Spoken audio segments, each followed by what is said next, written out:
28 फरवरी 2026 को अमेरिका और इजराइल के संयुक्त हमलों के अंदर ईरान के supreme leader Ayatollah Ali Khamenei की मौत हो गई थी।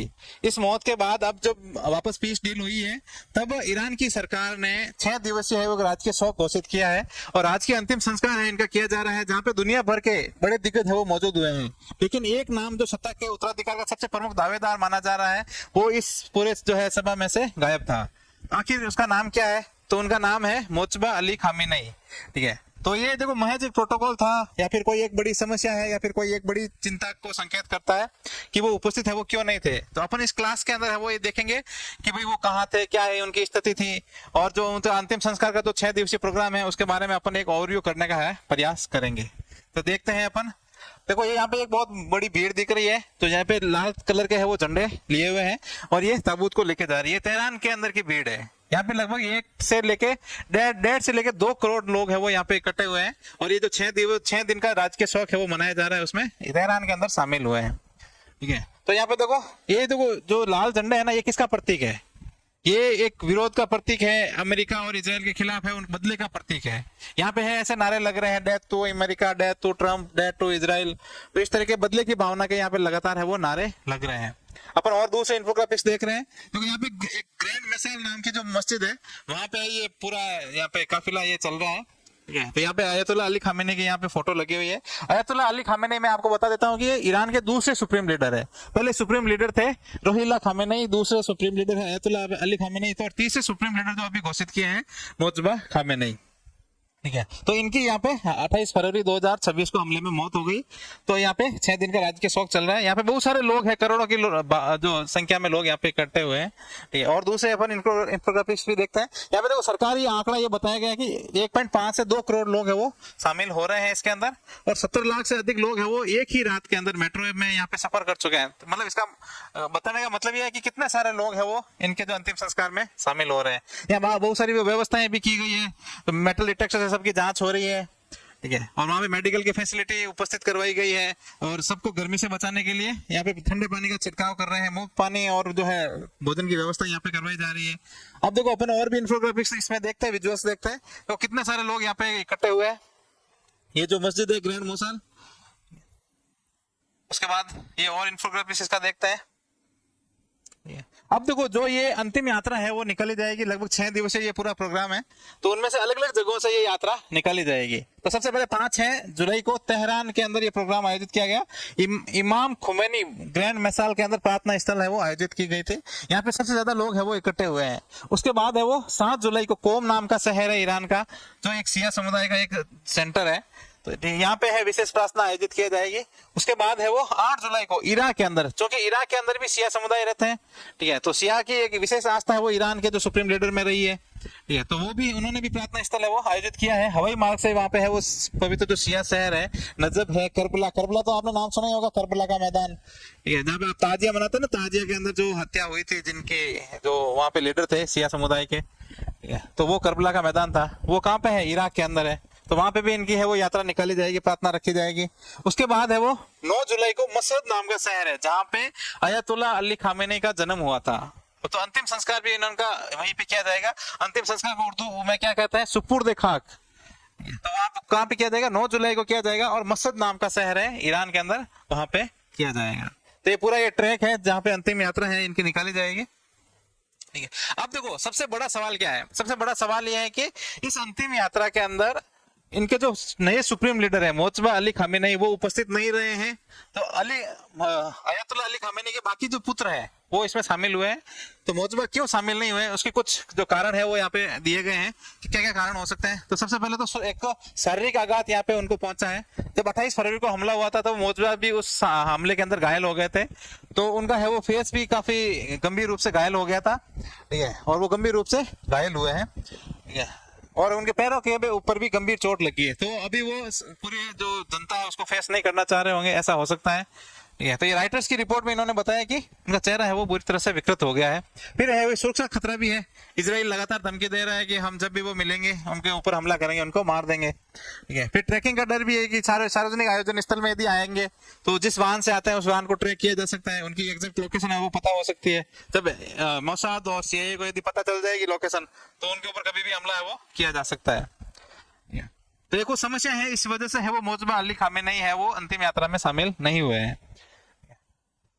अब जो हमला हुआ था जिसके अंदर है वो अयातुल्ला अली खामेनेई की मौत हुई थी, ये कब हुआ था? 28 फरवरी को हुआ था। ये पूरा सीन क्या था? सिर्फ 60 सेकंड का सीन था। 60 सेकंड के सीन के अंदर है वो एक बैंकर, मोसाद और सीआईए का संयुक्त हमला हुआ। इसमें बहुत सारे लोग मारे गए, उनमें लगभग इनके 7 तो प्रमुख लीडर थे और 40 अन्य जो लीडर है उसमें साथ में मारे गए। कुछ परिवार के सदस्य हैं इनके, वो भी मारे गए। और इस जो 4 महीने का जो युद्ध चला है इसमें 3000 से अधिक लोग है वो ईरान के मारे गए हैं। बहुत ही जान माल की इसमें हानि हुई है। फिर पारिवारिक क्षति क्या क्या हुई है? बेटी बुशरा खामेनेई, उनकी मौत हो गई, दामाद की मौत हो गई, एक पोती थी, ठीक है, बहू की भी मौत हो गई है, एक 14 महीने की पोती थी, उसका नाम था जहरा मोहम्मदी गोल पाएगानी, उनकी भी मौत हो गई है। ये ईरान के अंदर काफी संवेदना का एक विषय बन चुका है कि जो 14 साल की बच्ची है उसको एक मतलब रिप्रेजेंट किया जा रहा है संवेदना का रूप में, इमोशंस के रूप में, ठीक है। तो बहुत ही इमोशनल दृश्य है वहां का कि जो कई छोटे बच्चे हैं। आपने ये भी देखा था कि ईरान के अंदर एक स्कूल थी जहाँ पे छोटे छोटे बच्चे यहाँ पे पढ़ते थे, उनके ऊपर भी टारगेट किया गया। तो बहुत सारे जो लगभग 140 के आसपास बच्चे हैं यहाँ पे, उनकी मौत हो गई थी, ठीक है। फिर देखो यहाँ पे कुछ मार्मिक दृश्य आपको देखने को मिल सकता है। देखो ये यहाँ पे ताबूत है, ताबूत के ऊपर लाल झंडा है। ये लाल झंडा इसको क्या कहते हैं? यहाँ हुसैन झंडा कहते हैं, ठीक है। तो ये शिया परंपरा के अंदर शहादत और न्याय के लिए बहाए गए खून का प्रतीक है और ये बदले का प्रतीक भी है कि यहाँ पे इजराइल और जो अमेरिका ने हमले किए हैं उनका बदला लिया जाएगा। उनके जो शीर्ष जो नेता थे उनकी मौत का है वो बदला लेने का संकल्प है वो इन्होंने लिया है। फिर है एकजुटता का संदेश भी यहाँ पे दिया जा रहा है। यहाँ पे आप वो स्कॉर्प देख रहे हो, एक चेक्स का स्कॉर्प है, इसको क्या कहा जाता है? कैफिया कहा जाता है। और ये किसका प्रतीक है? ये फिलिस्तीन के लिए एक मतलब सहयोग या फिर एकजुटता का संदेश है। फिलिस्तीनी संघर्ष और उग्र क्रांतिकारी विचारों के प्रति ईरान की एकजुटता को ये दर्शाता है। और ये जो अली खामेनेई के पुत्र थे मसूद खामेनेई, ठीक है, तो वो इस स्कोप से अपने आंसू पहुंच रहे हैं और ये जनता को ये दिखा रहे हैं कि वो फिलिस्तीन के प्रति कितने डेडिकेटेड है, ठीक है, और बदला लेने की भावना वो अभी भी रखते हैं। फिर अपन और देखते हैं मासूमियत का प्रतीक यहाँ पे। ये देखो ये एक ताबूत दिख रहा है, छोटा ताबूत यहाँ पे रखा हुआ है। तो ये 14 साल की जो बच्ची थी, क्या नाम था इसका? जोहरा नाम था। तो उसके ताबूत को भी यहाँ पे रखा गया है और दिखाया गया है, मासूमियत का प्रतीक के रूप में दिखाया गया है, एक इमोशंस के पॉइंट के रूप में यहाँ पे दर्शाया जा रहा है।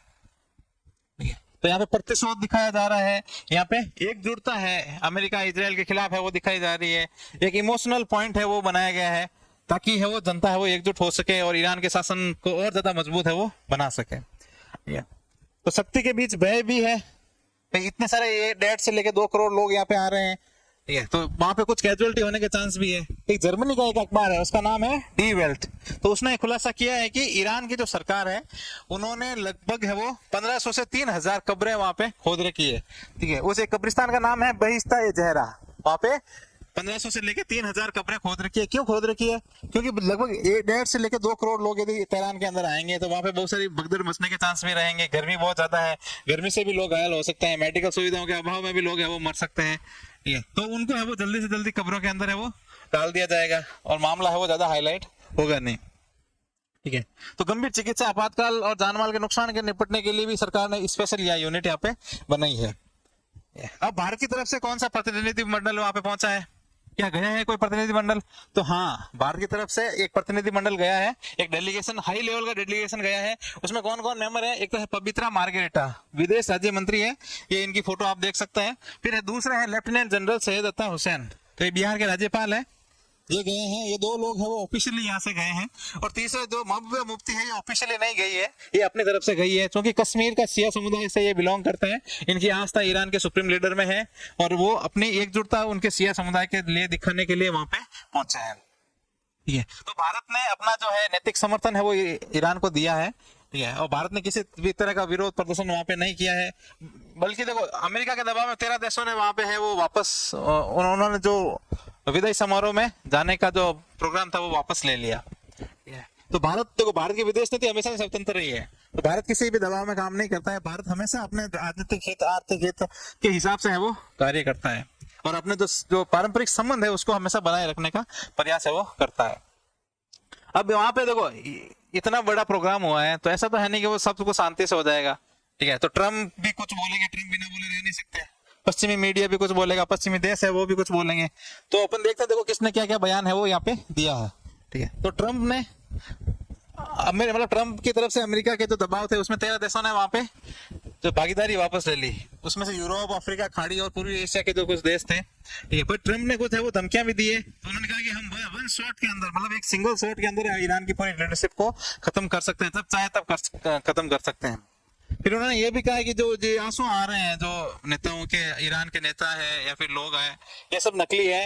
ये मतलब अमेरिका का ये थॉट है कि जो ईरान का जो शीर्ष लीडर है, सुप्रीम लीडर है, उनके प्रति है वो किसी प्रकार का कोई जनता के अंदर पॉजिटिव भावना नहीं है, परसेप्शन नहीं है, ठीक है। तो ये जबरदस्ती का ये क्रिएट किया जा रहा है। हो सकता है भाई, ऐसा भी हो सकता है, नहीं भी हो सकता है, पर देखो 1.5 करोड़ 2 करोड़ लोग यदि उनके जनाजे में आ रहे हैं तो ये कोई सामान्य बात नहीं है भाई। ईरान के अंदर हो सकता है कि वो उस इस्लामिक शासन को भी पसंद करते हो लोग, ये तो अलग अलग देश का अलग अलग सीन होता है।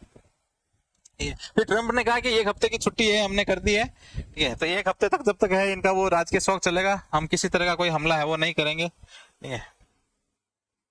फिर एक चीज और थी, एक चीज यहाँ पे है कि जो ईरान है उन्होंने दार्शनिक पलटवार किया है। अर्मेनिया के अंदर जो ईरान का दूतालय है, दूतावास है, वहां से इन्होंने एक ट्वीट किया और ये बताया कि जो अली खामेनी की मौत है, मतलब जो हमला करके जो उनको मारा है, ठीक है, वो एक इत्र की बोतल को फोड़ने के जैसा है। क्योंकि जब इत्र जब बोतल में रहता है तो उसकी सुगंध है वो बाहर नहीं जाती है, पर जब इत्र जब फूट जाता है ना, बोतल फूट जाती है तो वो बाहर बिखर जाता है और उसकी खुशबू है वो चारों तरफ हो जाती है।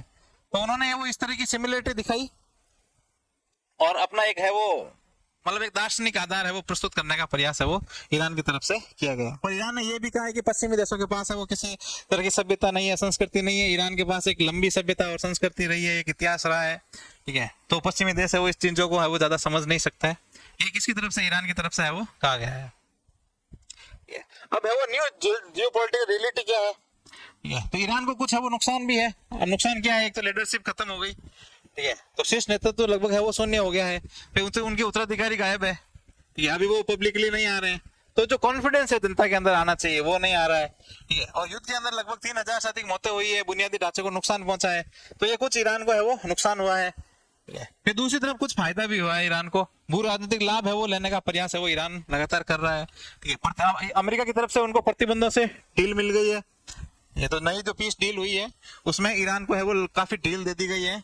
और एक अथॉरिटी के रूप में भी माना गया है कि भाई जो ये हॉर्मुज के आसपास है वो इलाका कौन, ईरान ही कंट्रोल करेगा। फिर जो अरबों डॉलर है वो फ्रीज किए हुए हैं, वो अनफ्रीज होने के अब चांसेज है, तो ये एक ईरान के लिए काफी रणनीतिक रूप से फायदा होगा। भारत जैसे देश है उनका स्वतंत्र कूटनीतिक समर्थन है वो ईरान को मिल रहा है, ये भी ईरान के लिए फायदे की बात है, ठीक है। अब हॉर्मुज और समुद्री व्यापार पर नियंत्रण है वो कायम ईरान कर सकता है, इसकी अथॉरिटी भी अमेरिका की तरफ से है वो ईरान को लगभग मिल चुकी है। बाकी है वो डील अभी चल रही है, कंप्लीट हुई नहीं है। फिर देखो कुछ है वो अभी खतरे अभी एग्जिस्ट कर रहे हैं, ऐसा नहीं कि सारे खतरे खत्म हो गए हैं। अभी देखो ओमान के तट से फारस की खाड़ी की तरफ कुछ जहाज जा रहे थे, 8 जहाज है वो वापस यू टर्न ले लिया, उनको लगा कि अभी भी यहाँ पे खतरा एग्जिस्ट कर रहा है, ठीक है।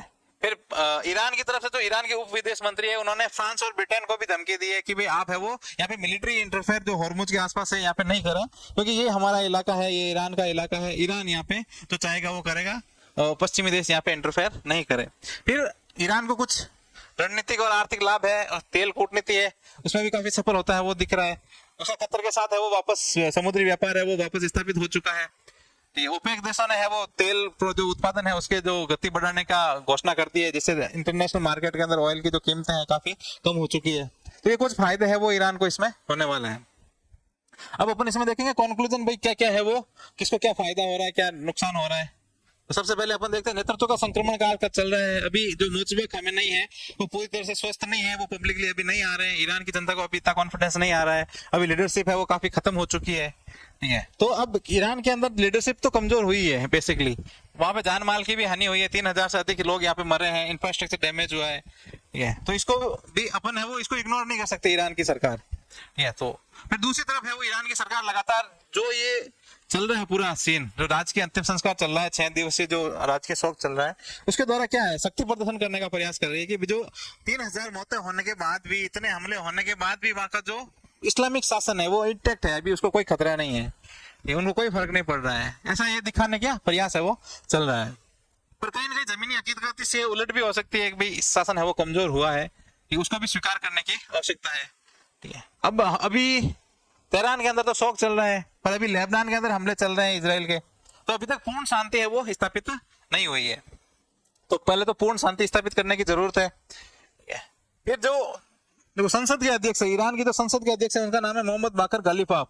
उन्होंने कहा कि जो ये नई स्थिति पैदा हुई है उसको अमेरिका और इजराइल को स्वीकार करना पड़ेगा। ठीक है, मतलब नई स्थिति मतलब इजराइल ईरान की जो सत्ता है वो अभी भी इंटैक्ट है, उनको कोई फर्क नहीं पड़ा है। मतलब ये ऐसा कहना चाह रहे हैं कि भाई हमारे कोई फर्क नहीं पड़ा, आपको नई स्थिति है वो स्वीकार करनी होगी। मतलब ईरान अपनी तरफ से दिखा रहा है कि उनकी इजराइल और अमेरिका के ऊपर है वो विजय हासिल हुई है। देखो हर कोई देश ऐसा ही करता है। जो ऑपरेशन सिंदूर हुआ था, पाकिस्तान भी अपने आप को एक विजेता के रूप में पेश कर रहा था। तो वो जरूरी नहीं है कि वो एक्चुअल सिचुएशन हो, क्योंकि अपनी जनता में कॉन्फिडेंस बनाए रखने के लिए ऐसा किया जाता है। ठीक है, पर असली में ये है कि ईरान की लीडरशिप कमजोर हुई है। क्या अभी वो उस स्थिति को संभाल पाएगी या नहीं पाएगी, ये भविष्य के गर्भ के अंदर है। ठीक है, तो इनको ईरान के शासन को भी नई वास्तविकता है उसको स्वीकार करना होगा, अपनी लीडरशिप को मजबूत करना होगा, सही तरीके से इजराइल और अमेरिका से के साथ डील करके शांति स्थापित करनी होगी। ठीक है, तो इसी के साथ ये क्लास यहाँ पे समाप्त होती है। तो आप सभी से निवेदन है कि इस चैनल को अधिक से अधिक शेयर कीजिए, सब्सक्राइब कीजिए, ताकि ये मैं और ज्यादा इसके लिए मोटिवेट हो सकूं। ठीक है, मिलते हैं अगली क्लास में। Thank you.